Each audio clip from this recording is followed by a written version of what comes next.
in the beginning they want to start with all this fancy video editing and effects and these and that. And so take as an example this video. I literally just just press play. There's no edits, no nothing, and I'm just writing on a whiteboard. Fair enough. Perhaps I've been running it for 6 years. People already knows me. People already knows what I have to offer. But believe me, if you do your due diligence in making sure that you deliver valuable content, people will find you, and it will only come down to how consistent you are at it. And then obviously there's techniques on how it can be, how you can increase retention and how you should split testing between different videos to see what people actually watches the most. Make sure that the thumbnail and the title are absolutely congruent with the content of the video so people don't get misled when seeing a thumbnail and a title and then they watch a video and then they drop off straight away, which then makes the algorithm say, oh, people are not liking this video, which then doesn't show your video to more public. And so all of those techniques, you're gonna get to it. But this is the method, right? I'm showing you the method right now, the principle and fundamental book, which is organic, just with organic, which is free, by posting videos on YouTube and letting people know on IG that you are posting videos on YouTube and telling, and on IG it just takes pressing play and talking.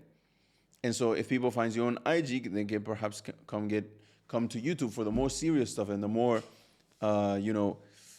extended version of content. But the point is, just teach people, let them know what you do. And again, the easiest way is just teaching concepts of the Arabic language online, whether it's words, whether it's phrases, whether it's just talking about the beauty of Arabic. It could be just da'wah, just giving da'wah, and then people will know that you have an Arabic institute. The point is, you have to be in front of people's eyes, and organic is for free. So that's the first way on how we get customers, which is essentially the most important part of a business. If you are not able to market and get eyes, then you're not gonna make money. And if you don't make money, you're not going to be able to pay for the best teachers. If you don't pay for the best teachers, you are going to, it's not gonna be sustainable. There's some institutes that I know, they went for the cheap route, just hire some average teachers who don't even know how to teach. They know Arabic because they grew up in an Arab family, but they don't know how to teach Arabic. They haven't studied Arabic in school. And so then their institute dies as they go on. But obviously with eyes, but without a sales process, you are not going to get the most out of your marketing. However, know this thing: marketing can live without sales, but sales cannot live without marketing. I.e., if you do a well and a good enough job while you are marketing, for example, a video, extended video, you show people the results, you show people how you can help them, because at the end of the day, that's what people cares about. They want to know how you can fix their problem. In this case, it would be the problem of learning the Arabic language. They just want to learn the Arabic language. They have a problem, they cannot connect with the Quran, and so you are coming to fix that problem. And so marketing can live without sales, but sales cannot live without marketing. However, if you have a robust sales system, it would increase, a percentage of your marketing. It will increase a percentage of that marketing into sales if you have a robust way of selling. Now, our way of selling or converting eyes into sales in Anders Institute is a very simple 3-step process, which is 3 pages. You don't need to complicate yourself too much. 3 pages, even 2 right now. Actually, we tested out to make it 2. So the first page has one video that tells the person that's interested in learning the Arabic language what do we do, how do we do it, and how, how it's going to work, which you can actually go at your own time and check it out at andalusinstitute.com. And then under that video, there is a form where they put their name, their email, their phone number if they are interested. Then in here, in the middle of this is my phone number, my phone. In between these two pages, there is our appointment setter. So it's somebody that calls these people ideally in less than 10 minutes.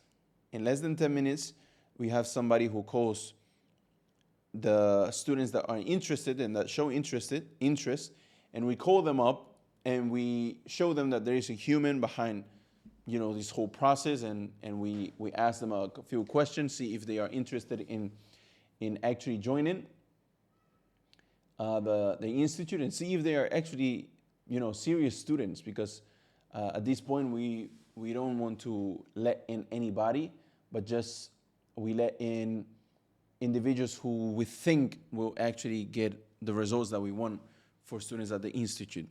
And then this appointment setter, will set them up for a live meeting with one of our student onboarding coaches. And that's the 3 steps. First, they come into a page, they see what it's all about. 2, we call them up. And 3, we jump on a meeting with them and we show them how the program works. We answer all of their questions. And if they are interested, our student onboarding coaches, they enroll these students. And of course, we have been working on our program for a long time now. So if you want to learn the Arabic language, it's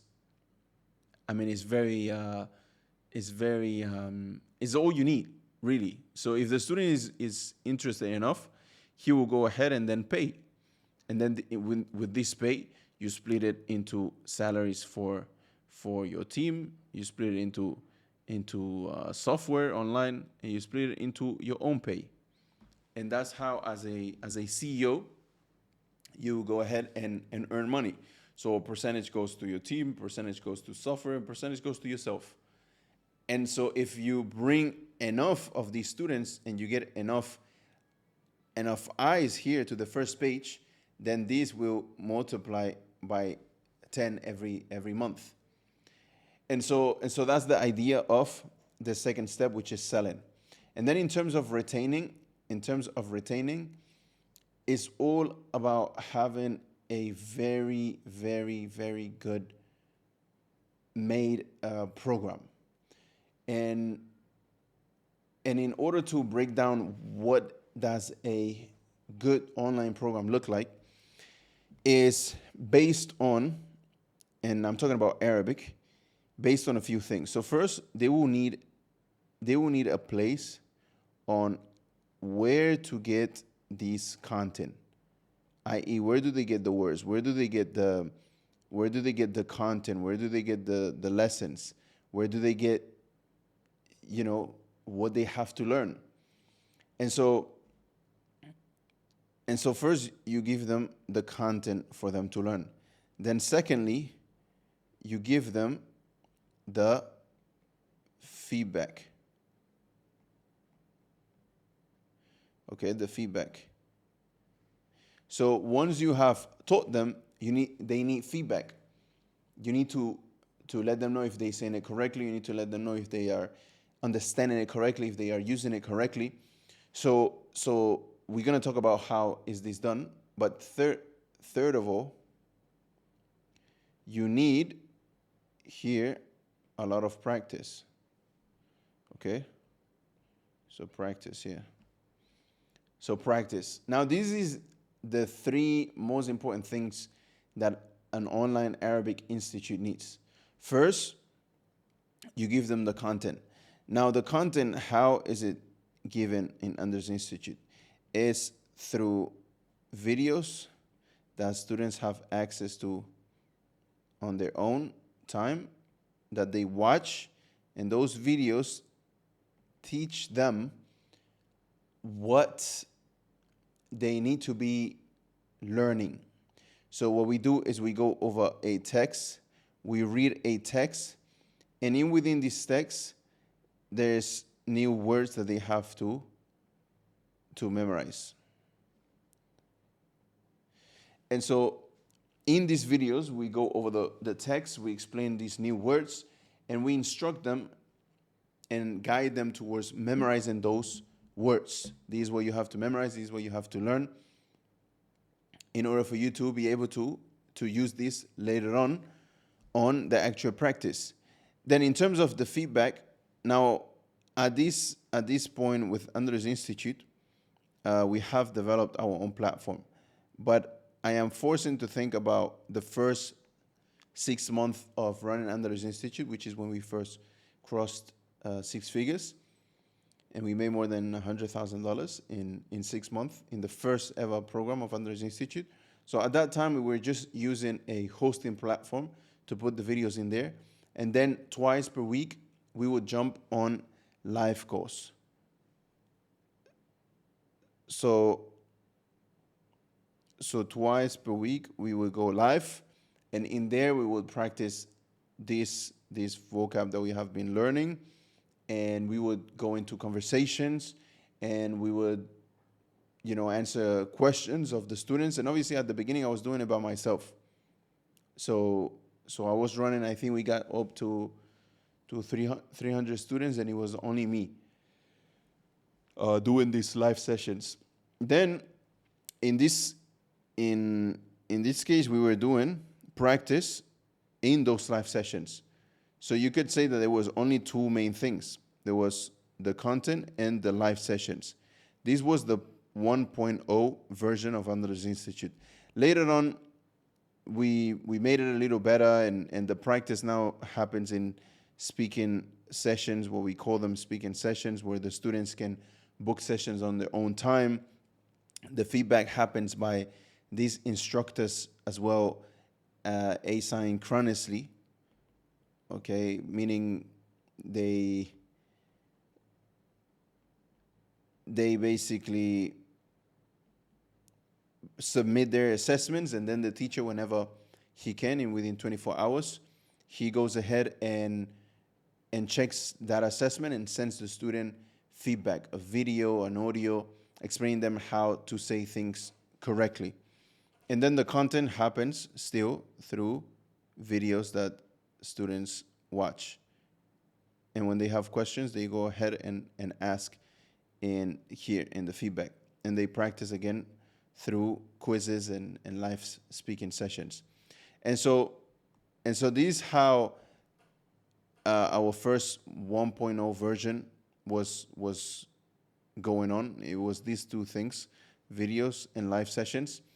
And again, all a student needs, you need to think about what a student needs to learn the Arabic language. When I was studying in Egypt, all we were doing, and it makes me, I always think about this because I always get so stressed about making the program better, because I see that some students, they join and then they don't complete the program, and sometimes I feel like it's the program, but most of the times it's the students.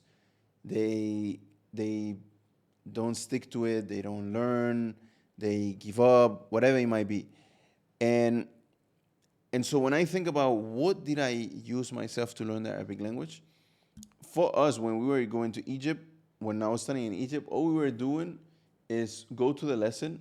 The teacher, he would have written on the board all the words that we have new that day, and then he would go ahead, and so as we write in those words that are new, the teacher will go ahead and check our assessments from yesterday, which was basically sentences with the new vocabulary that we learned yesterday. And then he will mark it, tell us where we were wrong. At the same time, we are writing the new vocabulary, which we will have to do sentences for tomorrow. And then from there, we will start the lesson, which is reading the text. Each student takes a turn reading. and then the teacher, he explains and stops at each new word and makes us use